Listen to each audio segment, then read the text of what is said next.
Isinilid sa drum at saka sinemento. Ganyan po ang sinapit ng dalawang lalaking natagpuang naaagnas na sa Camarines Norte. Nasa frontline na balitang yan si Brian Basa. Pasado alas 10 kaninang umaga nang puntahan ng pulis at SOCO ang ilog ng Busigon sa barangay Submakin sa bayan ng Labo sa Camarines Norte.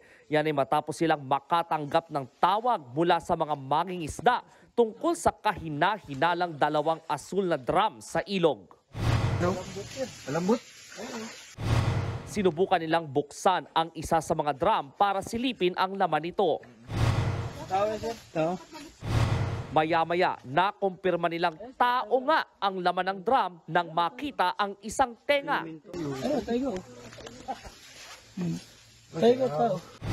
Agad iniahon ng mga otoridad ang dalawang drum. Binuksan nila ang isa sa mga ito. Pero pahirapan ang pagbiyak dahil sementado pala ang loob.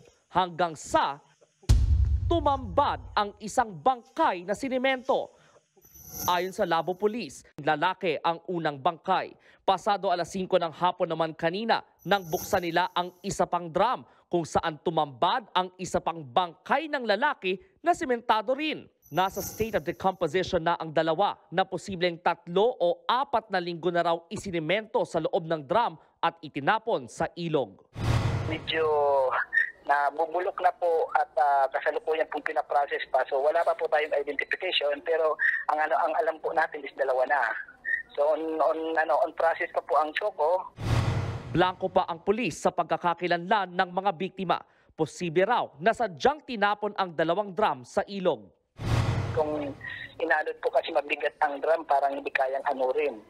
So malamang po ilinagay dito sa area namin.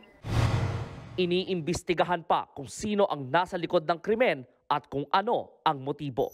Nagbabalita mula sa Frontline, Brian Basa, News 5. Mga kapatid, Ed Lingaw po, maging maalam at may pakialam sa mga napapanahong balita sa ating bansa.